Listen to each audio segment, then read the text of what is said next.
Fantastici, fantastici, fantastici. Ormai è diventato un grido di battaglia dire fantastici. Grazie a tutti per l'entusiasmo con cui seguite queste puntate. Stiamo ricevendo tanti riscontri sia di persone italiane, ma anche di tante persone straniere. Questo format è stato diventato famoso in Spagna, in Colombia, in Messico. Sono stato contattato da un'emittente colombiana che vuole trasmettere in diretta certe puntate, quindi siamo soddisfatti di tutto quello che sta accadendo. Io oggi sono in compagnia della bellissima Rebecca Orlando, 27 anni, giusto Rebecca? Sì, sì, ciao a tutti. Di Augusta, provincia di Siracusa. Sì, Rebecca è una content creator, una stylist ed è una giovane mamma di un piccolo principe di 4 mesi e mezzo, quasi 5. sì, sì, sì, Ciao Rebecca, vuole il tempo. come stai? Come stai Rebecca? Sto bene, un po' influenzata, però bene, dai.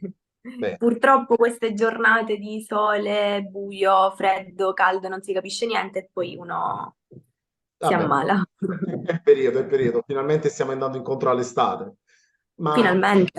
noi ci facciamo questa chiacchierata con Rebecca, vogliamo parlare un po' del mondo della moda, di come una ragazza può crearsi un avvenire quando sfrutta la propria passione. Rebecca è appassionata di moda, di stylist, ha giocato, consentimi il termine, ha giocato con la propria immagine, ma si è creata una professione. Lei è una professionista del settore e quindi aiuterà, spiegherà un po' alle giovani ragazze che vogliono iniziare a intraprendere questa carriera come fare e come combinare il lavoro ed essere una mamma. Chi meglio di Rebecca ce lo può dire. Quindi Rebecca, com'è che è nata questa passione? Parlaci un po' di questa cosa. Allora, intanto nasce proprio da piccolissima, infatti da piccola mi ricordo che prendevo i fogli grandi e intanto disegnavo tanti vestiti, tutto. E mi ricordo anche che li disegnavo per le bambole, quindi proprio mi mettevo lì a cucire stupidaggini, giusto? Però che già da piccola poi pensi, dici, però già da piccola si intravedeva questa passione. Poi piano piano ho deciso da grande che comunque sarebbe stata la mia strada e quindi ho deciso anche di iscrivermi proprio in un'università adatta, infatti ho fatto lo IED di Milano, anzi il primo anno l'ho fatto a Roma e poi il secondo e il terzo li ho fatti a Milano, essendo appunto la capitale della moda. Quindi io, nonostante la passione, proprio ho Ah, studiato nel campo della studiato, moda. quindi ti sei Sì, certo. specializzata, ti sei formata, quindi hai abbinato passione a tanto studio, quindi non ti sei mai Certo, non è solo una improvvisata. passione. Esatto, quindi ho conseguito appunto una laurea in questo campo, quindi diciamo che mi sono formata a 360 gradi, ecco. E infatti dopo la laurea comunque ho conseguito anche un master per prendere diciamo la parte più esterna, infatti il master in marketing strategico e comunicazione nel lusso, diciamo per essere al 100% competente, e quindi oltre a abbinare la passione anche l'istruzione, ovviamente che ci deve essere sempre in ogni campo. La formazione ripaga, bisogna sempre formarsi, non lo diciamo, la formazione è la base di tutto. Qualsiasi sia il lavoro che Esatto. tu voglia fare, ti devi formare. Tu come riesci a combinare l'essere una mamma giovane con il lavoro? Ops.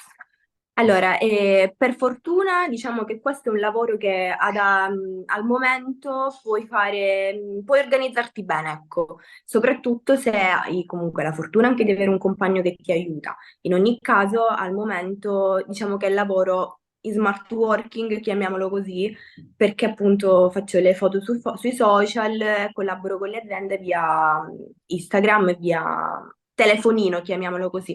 La tecnologia è bella anche per questo, perché può facilitarti molte cose. E Tu sei una purtroppo content sì, creator su Instagram, su TikTok, sì. immagino.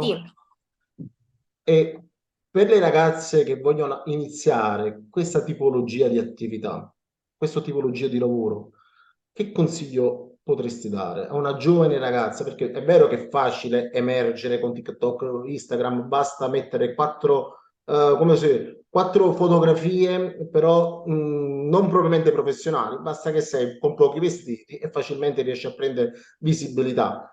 Però, Sì.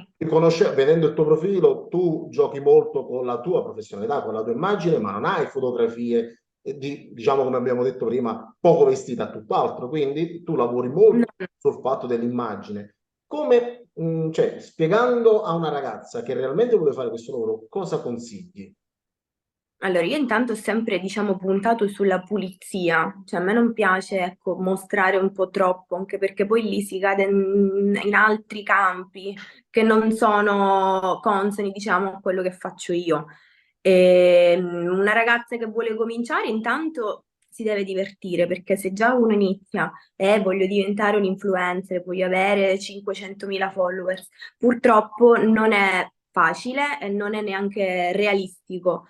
Bisogna prenderlo intanto come un hobby, come un divertimento e poi se tutto arriverà, se uno anche è fortunata, se riesci comunque a combinare, ad avere, sai, dei contatti, quella persona in più che ti guarda e ti dice, ti sponsorizza.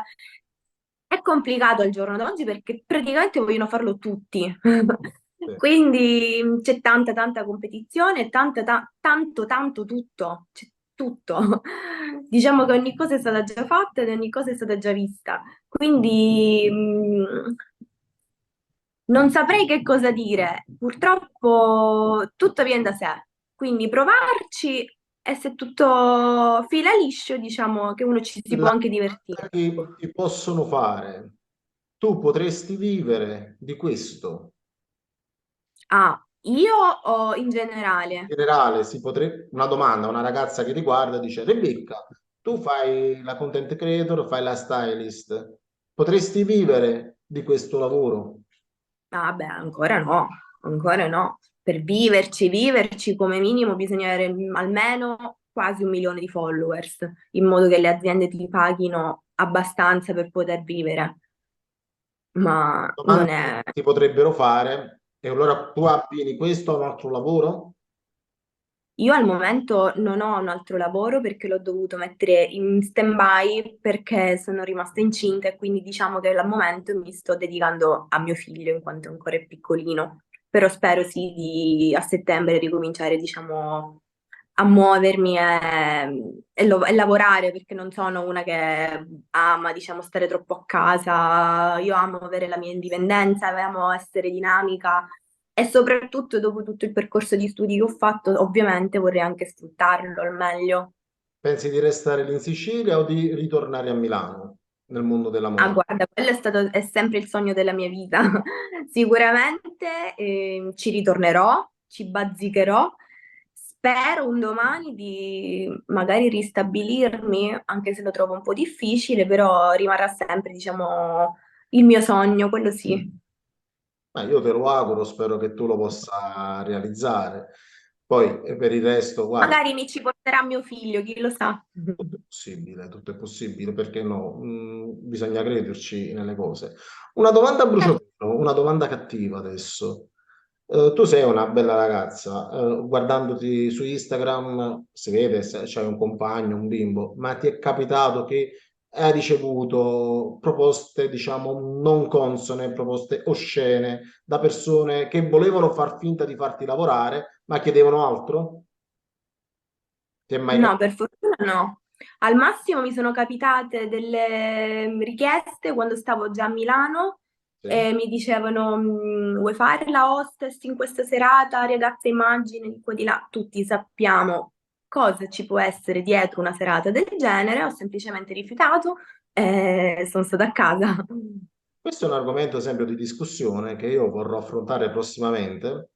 Tante ragazze che hanno centinaia e centinaia di migliaia di followers, quindi 120, 150, 200 mila followers, e giocano sul fatto che fanno la ragazza immagine su Instagram.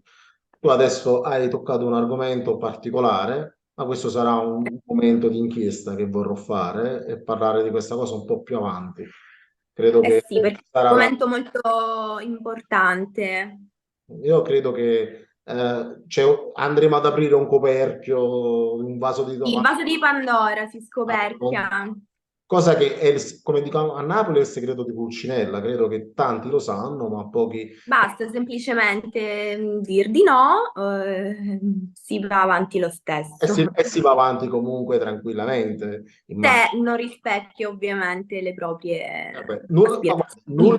nulla di contrario, per l'amor di Dio, ognuno è libero di No, fare ma si quello che pare, però molti giocano sul fatto, vabbè, io sono una ragazza immagine, anche i ragazzi immagine, sono anche uomini, per l'amor di Dio. assolutamente. Sì, sì, Ognuno è libero di fare ciò che vuole. l'importante è ne Poi rispetto ognuno dalle ha... parti, l'importante è che ci sia rispetto Assolutamente, quando si fa qualsiasi cosa. Tu, assolutamente. sì, sì, infatti. Giusto una curiosità, Rebecca. Io guardando un po' il tuo profilo di Instagram, ho visto che ami molto fotografare, ami molto farti fotografare anche con il tuo bambino. Hai ricevuto critiche del fatto che hai fotografato sempre il tuo bambino? So che qualcuno potrebbe dire no, i bambini non si fotografano, quindi è una curiosità la mia. Guarda, ti posso dire che prima di partorire ero sempre anche io, mi dicevo, guarda, non penso proprio che lo pubblicherò mai, massimo una manina, un piedino. Poi quando ce l'hai è talmente così forte la voglia proprio di mostrare, non mostrare il tuo figlio, però si crea proprio come spiegare? Tu vuoi condividere, diciamo, quell'amore, quella bellezza, quel piacere anche con gli altri. Cerco sempre di avere un equilibrio, quindi di non sovraesporlo, quello sì. Però ogni tanto proprio mi... Giustamente poi io 24 ore su 24 praticamente sono con lui, quindi se devo condividere la mia vita ed escludere lui, mi sembra un po' troppo poco realistico. Poi è troppo Quindi è normale che comunque nella difficile. mia giornata una foto di mio figlio ci deve rientrare perché la passo con lui la giornata. Sempre con lui, quindi ed è normale. In questo istante starà dormendo per non stare con te. In questo istante si è svegliato ed ecco il papà che mi guarda. Ah, che ti guarda. Un saluto al papà, un saluto al papà e anche al piccolo principe. Come si chiama? Sia il papà che il principe. Paolo Saverio, sì, sì. Paolo è il padre, Saverio il piccolo o Paolo Saverio? No, si chiama Paolo Saverio il bimbo, sì, Ah, Paolo sì. Due Saverio. nomi. Ah, ok. Un bacio a Paolo Saverio. Guarda, Rebecca, io ti ringrazio di questa nostra piacevole chiacchierata, come ti avevo detto. Grazie a te di avermi invitata. Facciamo giusto perché noi diamo voce a tutte le persone che vogliono raccontare, dire qualcosa di argomenti importanti, argomenti frivoli, argomenti di vita vissuta. E l'importante è poter dire la propria. Tu hai dato delle giuste considerazioni, mi hai dato spunto per un argomento di discussione che affronterò in futuro e di questo io ti ringrazio. E Grazie a te. grazie mille e mi raccomando, questo video facciamolo girare, se vi piace mettete un like, seguite la bellissima Rebecca. E grazie a tutti, grazie, grazie, grazie, buona giornata, buon fine settimana, buona domenica. Ciao. Ciao.